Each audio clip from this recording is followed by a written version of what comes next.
Everybody, and welcome to the Deadhead-Cannabis show. Nice to have you with us.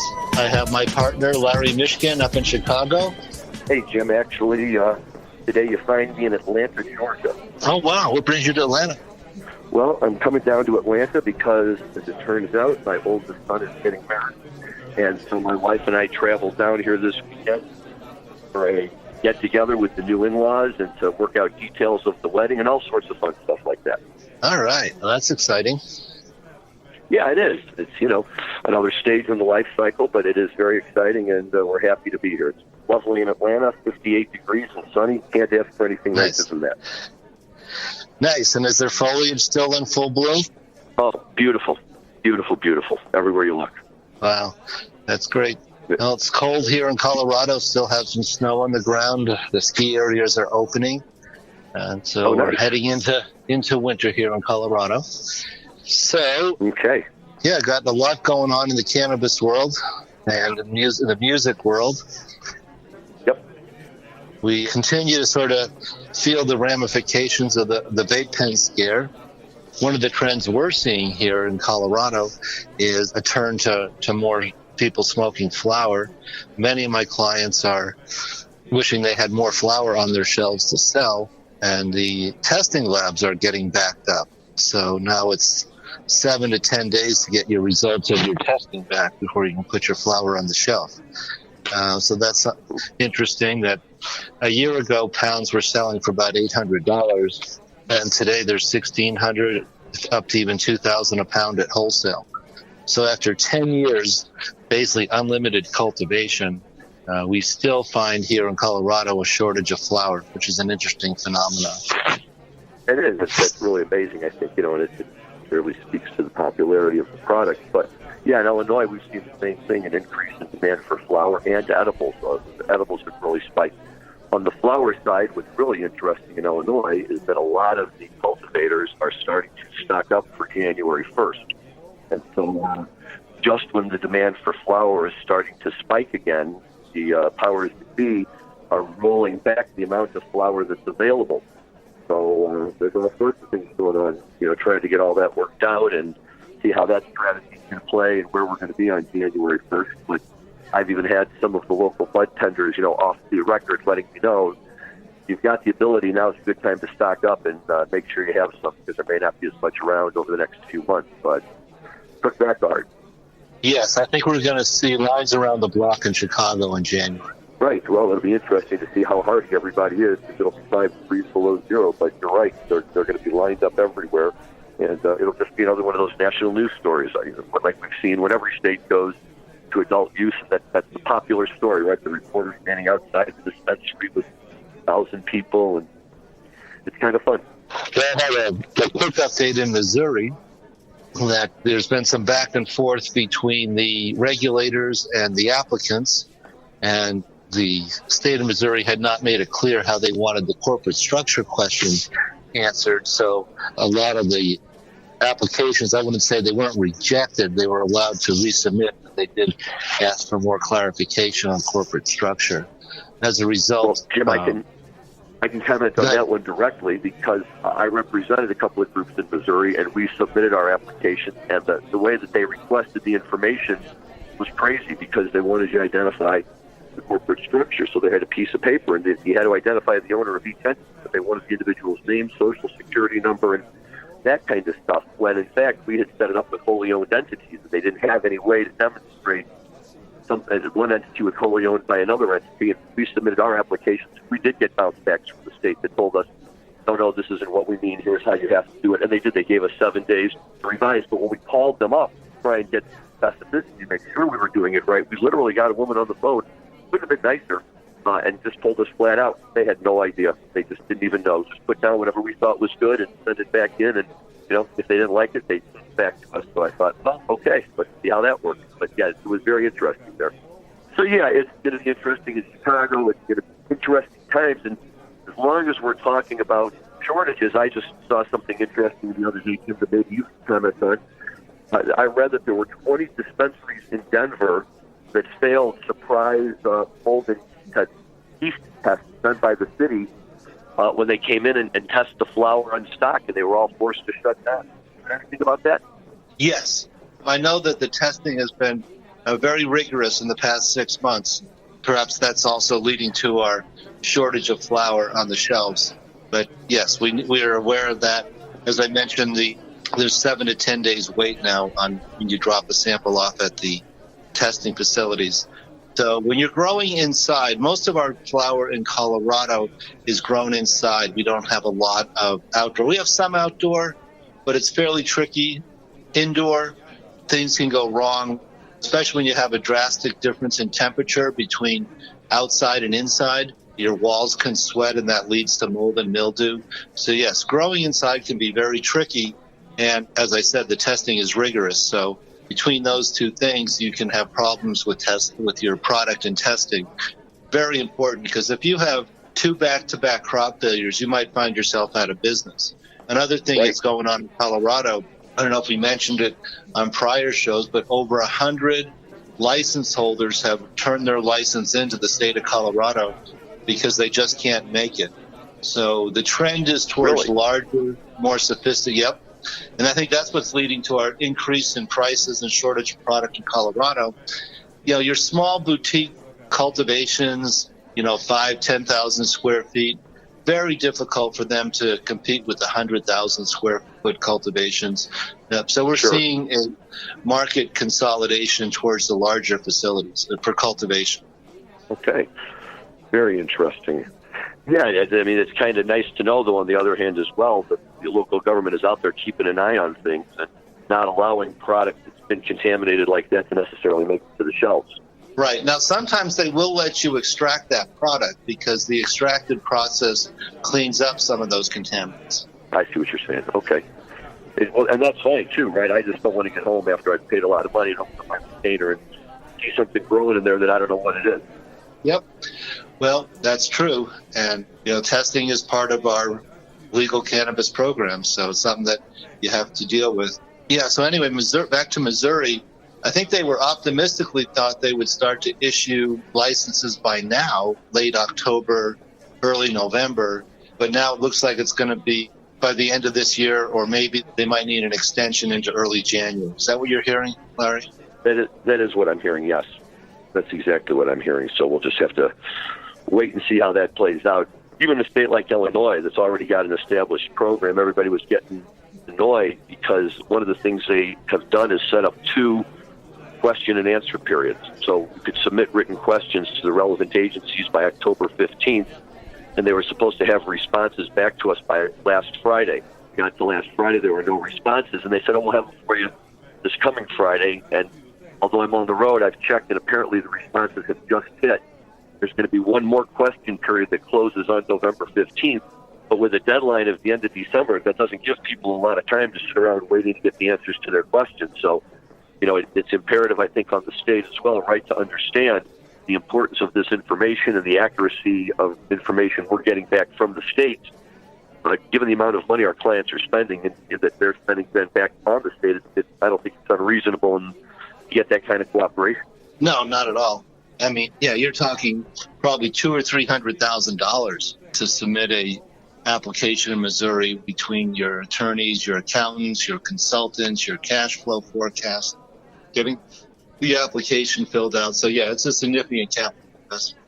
Well, we'll see how all that works out. Something else that I just noticed recently, too, Jim, is that the federal government seems to once again be showing its colors, which I guess it's not even surprising anymore. We've kind of come to expect it, but there's a real outpouring of support for the cannabis industry coming from Washington, D.C. And we've all heard about the Rohrabacher Farm Amendment from past years, which was designed to prohibit the DEA and the Justice Department from using appropriated funds for purposes of interfering in state-approved medical marijuana programs. And we had a couple of years in a row where the question was, Will they amend it again? Will they tag it on? Because those typically come on as a tagged-on amendment on the House floor once it gets to committee. But this year, the Senate went ahead and approved the spending bill that right in the spending bill itself has language that would continue to protect the state-approved medical marijuana programs. More importantly, it passed 80 by a vote of 84-9. So, once again, we're seeing huge bipartisan support on this issue. The one thing to keep in mind is that on its face, it only protects medical programs. It's not designed to protect adult use. Actually, the House earlier this year did vote and pass a proposal that would have protected both. However, the Senate has not taken it up yet. And from what I've been hearing, there's not a lot of expectation or hope that they'll pass that, especially now that they've passed this one that specifically focuses on medical. But nevertheless, I think it's a great thing that the federal government continues to rein in federal law enforcement to allow these state programs to prosper. Yeah, we'll see what we get at the federal level. I still don't anticipate any legislative fixes for 280E that would allow all tax deductions, although there was a recent case that crossed my desk, the Northern California, forget the full name of the company, but they went to tax court. They lost on all accounts. All counts they lost on. But on appeal, one of the appeals court judges issued a dissent. And he actually used the example that I've used for many years, that how can you owe tax in a year when you lost money? If you lose round number $50,000, but you have to add back $100,000 of non-deductible expenses, you pay tax on positive $50,000 a year you lost. And this judge pointed out that under our 16th Amendment to the Constitution, it empowers Congress to lay a tax on income. And this judge pointed out that there is no income and you're laying a tax. So it's a small chink in the armor. I'm hoping that I really think 280 is going to have to go up to the Supreme Court, which I think we'll get there because I'm an accountant. I'm not a lawyer, but Larry's an excellent attorney, and he might know more about procedures in court than myself. But one of the purposes of the Supreme Court is when you have different jurisdictions with different findings, that's where the Supreme Court will step in to make the law consistent throughout the United States. Larry? Well, for an accountant, that's a pretty good statement of the law, and you're absolutely right. The big question is, it's not just a matter of conflict, though, that the court itself has to believe that the conflict goes to a central issue that needs to be resolved. And it remains to be seen just how attentive the U.S. Supreme Court will be to the cannabis industry. But nevertheless, these tax issues and other types of issues are going to reach a level eventually where I think you're right, Jim, that we're going to have to get a national response on this that everybody knows about, everybody can rely upon. And I think that what this judge did was very brave and very smart. And you can't just be bullied by the IRS and say, well, sorry, but you're going to pay taxes even though you lost money because you paid your electric bill. Yes. I actually got to explain that to a judge in tax court at the very beginning, and it's a case that's still percolating through the appeals court system called Feinberg v. Commissioner. So we'll see. I still don't think it's far enough along that I would start advising my clients to take all their deductions. What we do here at our shop is we do honor 280E. We do what we can to mitigate it, but we tell our clients we can't make 280E go away, that they're not going to be able to get a lot of their retail expenses. However, we do something called a protective claim, which basically we file the paperwork to keep the statute of limitations, which is generally 3 years. And, the statute of limitations is a good thing for taxpayers. It's generally something that you can breathe a sigh of relief every April 15th or October 15th, that your tax returns that are over 3 years old will now not be audited except under extraordinary circumstances. So we file what's called a protective claim, and what that does, it keeps the statute of limitations open, but just for that one particular issue. And so we've been filing protective claims for several years here at our shop. And if it ever comes out of the Supreme Court that 280 is unconstitutional, we'll go back and request refunds for all these clients who we kept the statute of limitations open for. Okay.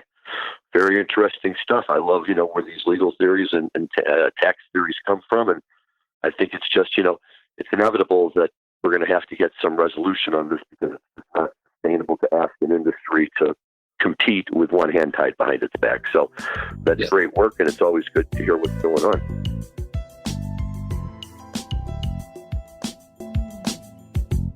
due to the wonders of modern-day technology and taping and all of that, I actually want to talk to you, Jim, about something that will not be quite as current at the time our listeners hear this particular podcast.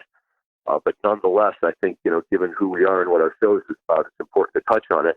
And I'm talking about the Dead & Company show last night, at Madison Square Garden in New York, the night of Halloween. It was their Halloween show. And first of all, there's probably no better place in the world to see a concert than Madison Square Garden. Just the history and everything that goes along with it. It's a tremendous place. Then you're in the middle of New York City, and you're with the Dead. So I'm going to give a special shout out to a good friend of mine. His name is Avi Haas, and he was actually at the show and was kind enough to fill us in on the details of it, knowing that my wife and I always like to hear about these things. But in typical Dead fashion, they came out and made a real night of it.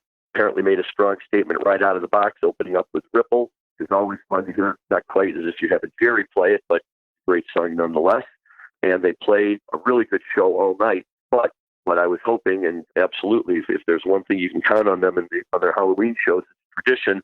And for the encore, they came out and did a really, really hot cover of Werewolves of London, which Jerry used to do every year on Halloween. And I love Jerry, the way he would sing it. But I'm glad to hear that they're still doing it and still playing it. It sounded like it was a great show. Wow, that does sound exciting. And I believe after Madison Square Garden, they're playing the next couple nights on Long Island? That's correct. So it's a whole New York scene, and then they make their way out to do a few more shows before winding up talking about out in California for the New Year's run, and we'll be out there for that. Yes, I will. There's 2 shows in Los Angeles, the 27th and 28th, and then the 30th and 31st in San Francisco. We'll be at the LA shows and are very much looking forward to those. Always good to see our good friends Dead & Co. with John Mayer doing Jerry's part. So glad to hear that they put in a good absolutely Halloween show at MSG. Yeah, that's it's like any other celebration, right? You can be out doing it a lot of different ways, but somehow doing it with them, really kind of makes it a little more fun.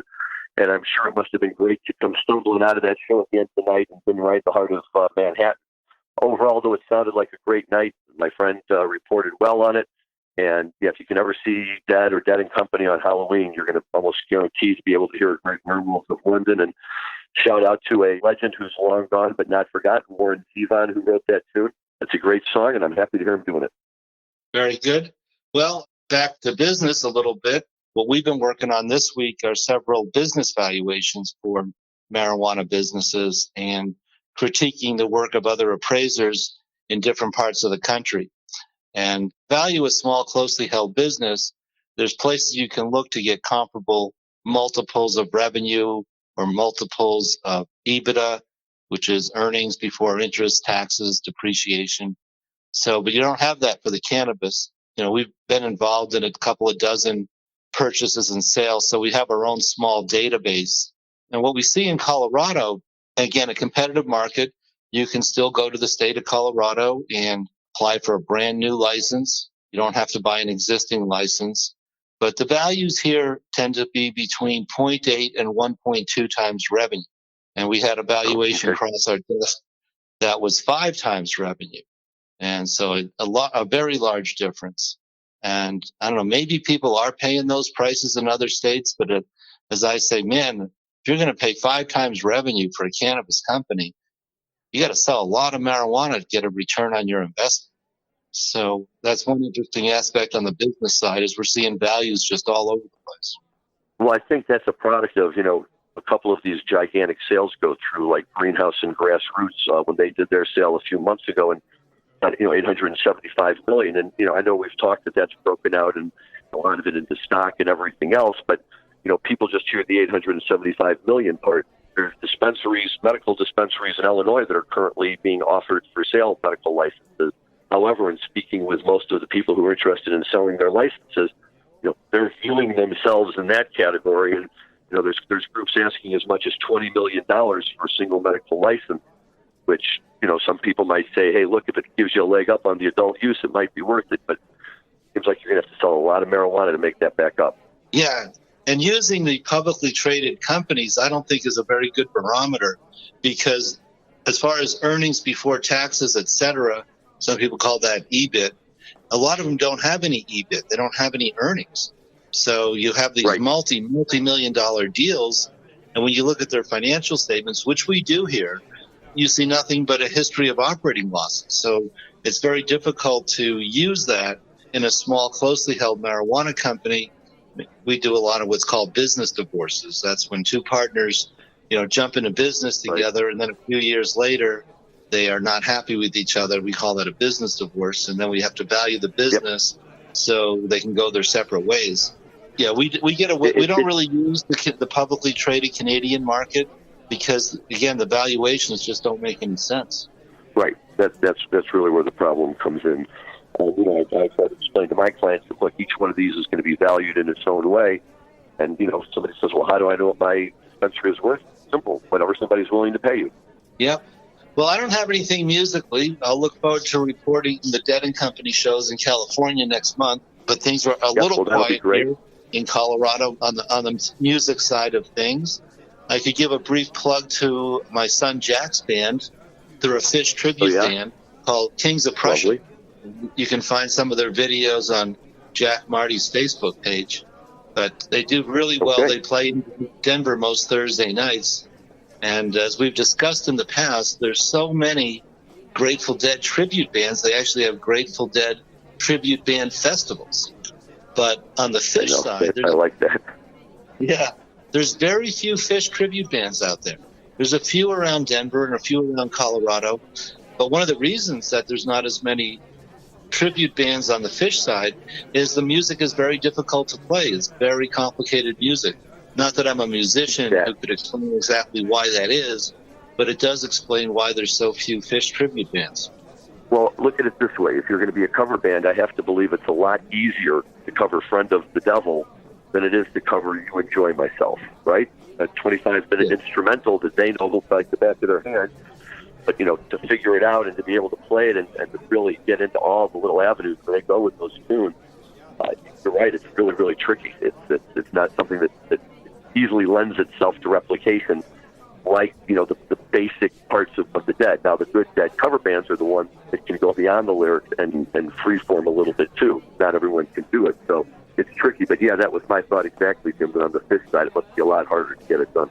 Yeah, well, as much of a jam band as the Grateful Dead is, and all the Dead tribute bands, Fish has even, if anything, more extended jams. Oh, yeah, for sure. Absolutely. And, which is why it took me a lot longer to ultimately, really get into the band and really, figure out how I liked them and why I liked them, because you have to listen to those jams. They don't have the catchy hook necessarily like you get in a lot of the Grateful Dead songs that kind of reel you right in. Mm-hmm. And Fish is an acquired taste, and really, everybody says to like the Dead, you got to go see them. You can't appreciate Fish listening to them on the radio. You have to be in that building. Correct. Yeah, one of the places where Kings of Prussia plays has a house Hammond B3 organ, and our son Jack is the keyboard player, so he sets up his smaller keyboard on top of that Hammond organ, and he just loves letting that big Hammond B3 rip. I can only imagine.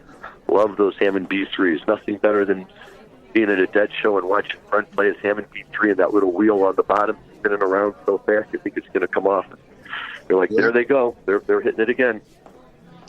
Yeah. In fact, they were the warm-up band for Melvin Seals. At the name of the club is Be On Key in Denver, right by the Brown Palace in Denver.